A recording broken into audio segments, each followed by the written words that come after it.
अस्सलाम वालेकुम। उम्मीद है आप लोग खैरियत से होंगे। आज मैं एक और नए टॉपिक के साथ हाज़िर हुआ हूँ।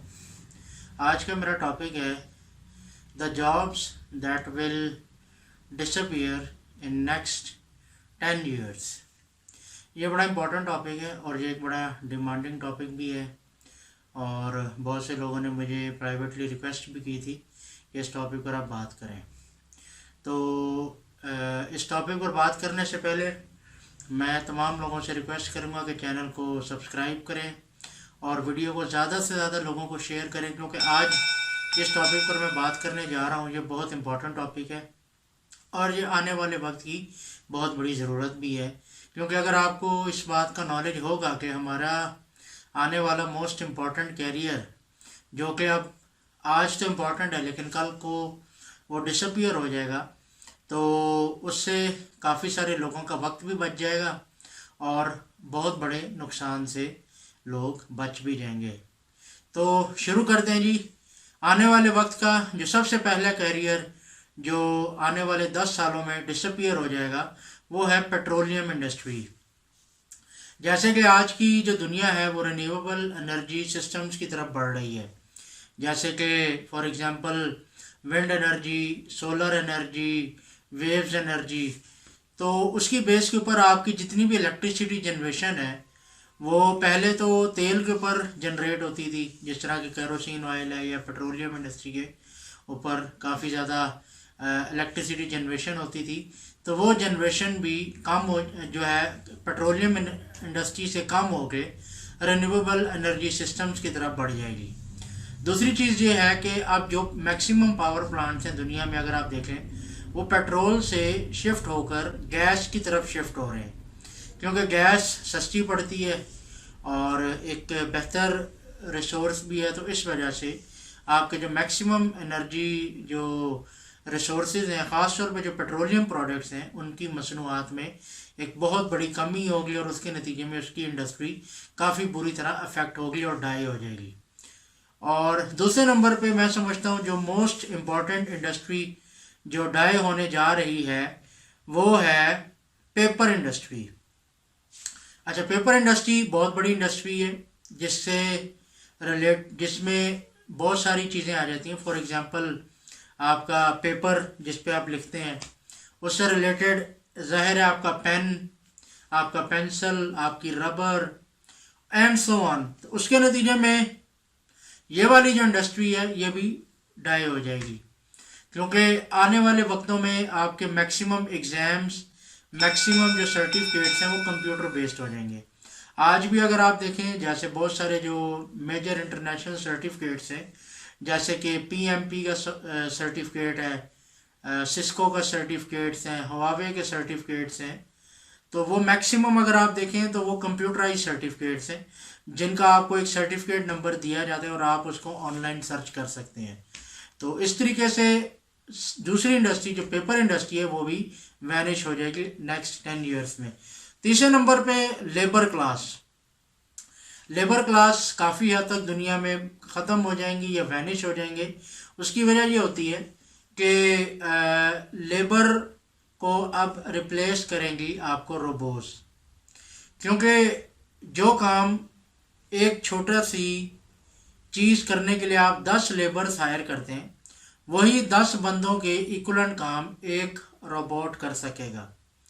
तो वो ऑब्वियसली बात है कि रोबोट को मैनेज करने के लिए आपको एक इंजीनियर ही काफ़ी है जो उसके छोटे मोटे जो भी ट्रबल शूटिंग के इश्यूज़ हैं उसको वो मैनेज कर लेगा। तो उस बेसिस के ऊपर जो लेबर इंडस्ट्री है या जो लेबर क्लास जो है वो मुकम्मल तौर पर मेरे ख्याल में आने वाले वक्तों में 10 सालों में इंशाल्लाह तो नहीं, खैर कहना चाहिए, लेकिन ये ख़त्म हो जाएगी। उसके बाद अगली जो मोस्ट डाइंग जॉब है वो है इलेक्ट्रिकल इंजीनियर की। आज के दौर में आपके मैक्सिमम अप्लाइंसेस जो हैं वो इलेक्ट्रॉनिक्स बेस्ड हो रहे हैं। आपका जो मौजूदा इलेक्ट्रिकल सर्किट है वो एसी करंट बेस्ड है, जबकि आने वाले वक्तों में आपके जो मैक्सिमम जो सर्किटरी बनने जा रही है वो डीसी करंट बेस्ड होगी। तो मेरे नज़दीक इलेक्ट्रिकल जो इंजीनियरिंग है वो भी एक डाइंग जॉब है और उसको रिप्लेस करेगी इलेक्ट्रॉनिक्स। जो कि ऑलरेडी कर चुकी है। अगर आप देखें एक बहुत बड़ी तादाद में इलेक्ट्रिकल इंजीनियर्स के बजाय अब इलेक्ट्रॉनिक्स इंजीनियर आपको मार्केट में मिल रहे हैं। उसके बाद अगली जो मोस्ट डाइंग इंडस्ट्री जिसको मैं समझता हूँ वो है मैकेनिकल इंजीनियरिंग, क्योंकि अब मैक्सिमम जो आपके कंपोनेंट्स हैं वो मैकेनिकल बेस्ड होने के बजाय अब कंप्यूटर बेस्ड हो रहे हैं। तो उसकी बेस के ऊपर आपके जो मैक्सिमम जो वर्किंग है वो रोबोट्स हैंडल करेंगे। तो उसमें ऑब्वियस सी बात है कि जो मैकेनिकल वर्क है वो बहुत कम हो जाएगा। तो उसके नतीजे में आने वाले वक्त की जो डाइंग एनर्जी है या डाइंग इंडस्ट्री है वो है आपकी बेसिकली मैकेनिकल, जिसको रिप्लेस करेंगे मैकेट्रॉनिक्स। वो ऑलरेडी है मार्केट में अवेलेबल है, दोनों अवेलेबल है, मैकेनिकल भी और मैकेट्रॉनिक्स भी। लेकिन मेरे नज़दीक मैकेनिकल इंजीनियरिंग आने वाले वक्त में मुकम्मल तौर पर ख़त्म हो जाएगी और मैकेट्रॉनिक्स जो है वो रहेगी। उसके बाद आने वाले वक्त में जो डाइंग जॉब है वो है ड्राइवर्स की। अगर आप देखें दुनिया में जो आपकी गाड़ियां हैं वो ड्राइवरलेस होने जा रही हैं। बहुत सारी कंपनी जैसे टेस्ला है, गूगल है, इन्होंने ड्राइवरलेस गाड़ियां बना ली हैं। और रिसेंटली अभी एक बहुत सक्सेसफुल तजर्बा हुआ है सोलर कार्स का, और बल्कि सोलर कार रेस भी हुई है और जिसकी स्पीड जो है वो 100 किलोमीटर पर आवर तक गई है, मैक्स स्पीड, टॉप स्पीड। तो इसको भी हमें इम्प्रोवाइज किया जाएगा और इसकी स्पीड को भी इम्प्रूव किया जाएगा जो आपकी सोलर कार है। या आप देखें मैक्सिमम जो आपकी गाड़ियाँ हैं दुनिया में, बहुत सारे मुल्क हैं वो इलेक्ट्रिकल कार्स के ऊपर काम कर रहे हैं। इवन पाकिस्तान में भी इलेक्ट्रिकल कार्स पे काम हो रहा है, इलेक्ट्रिकल बाइक्स पे काम हो रहा है। तुर्की ने अपनी इलेक्ट्रिकल कार्स ऑलमोस्ट मार्केट में रिलीज़ कर दी और वो उन्होंने अपने मुल्क में भी उसको बेचना शुरू कर दिया है। तो जाहिर है कि उसके अंदर अगर हम एआई का कंसेप्ट जब डाल देंगे तो जो काम एक ड्राइवर करता है वही काम एक आपकी ऑटोमेटिकली जो गाड़ी है वो खुद ब खुद कर सकेगी और उसमें यह सलाहियत होगी। जिस तरह ऑलरेडी आप अगर आप देखें आपके जो प्लेन्स हैं वो मैक्सिमम प्लेन्स अगर आप देखें तो मैक्सिमम टाइम जो प्लेन है वो ऑटो पायलट सिस्टम के ऊपर चल रहे होते हैं। तो इसी तरह प्लेन्स तो खैर एक काफ़ी क्रिटिकल चीज़ है। तो गाड़ी को भी हम इस तरीके से आने वाले वक्तों में हम इसको एआई बेस कर देंगे और उसके नतीजे में आपको बहुत ज़्यादा ड्राइवर्स की ज़रूरत नहीं रहेगी। उसके बाद आने वाले वक्त की जो बहुत क्रिटिकल जॉब जो कि ख़तरे में है वो है नेटवर्क इंजीनियर। नेटवर्क इंजीनियर के अंदर आजकल हम क्या करते हैं कि बहुत सारा जो हमारा नेटवर्क है वो वायर बेस्ड है और उसको हमने हर तरफ फैलाया हुआ है। और अब सॉफ्टवेयर बेस्ड नेटवर्क्स आ गए हैं, ख़ास तौर पे जब से 5G सिस्टम्स अनाउंस हो गए। तो 5G के अंदर अगर आप देखें जो उसकी स्पीड है, डाटा रेट, वो हमने 1 GB पर सेकंड से भी बढ़ा दी है। तो जाहिर है ऑब्वियस सी बात है, इसका मतलब अब आपका जो वायरलेस नेटवर्क्स की स्पीड जो है वो वायर्ड नेटवर्क से बढ़ गई है। तो अब आपके जो मैक्सिमम नेटवर्क्स हैं आगे सॉफ्टवेयर बेस्ड होंगे, फिज़िकल बेस्ड ख़त्म हो जाएंगे और अब वर्चुअल नेटवर्क्स की तरफ हम बढ़ जाएंगे।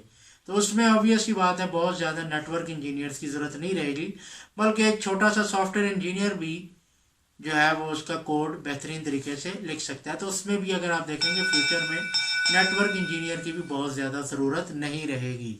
उसी तरह आने वाले वक्त में जो डाइंग इंडस्ट्री है या डाइंग जॉब है वो है प्रोग्रामर्स की।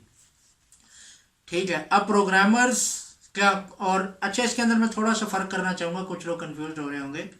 एक प्रोग्रामर होता है और एक एल्गोरिदम राइटर होता है। जो लोग इस फील्ड से वाकिफ़ हैं उनको ये पता है कि एल्गोरिदम क्या होता है और प्रोग्रामिंग क्या होता है। अगर मैं इसको इस तरीके से कह लूँ कि एल्गोरिदम लिखना कुछ और चीज़ है और उस एल्गोरिदम को कोड करना एक सेकंड चीज़ है। तो एल्गोरिदम राइटर्स तो रहेंगे, यानी कि आपका मिसाल के तौर पर एल्गोरिदम क्या है? एल्गोरिदम ये है कि आप जो भी प्रोग्राम लिख रहे हैं उसके आप स्टेप बाय स्टेप उसको लिख रहे हैं, ठीक है। लेकिन एल्गोरिदम राइटर्स तो रहेंगे।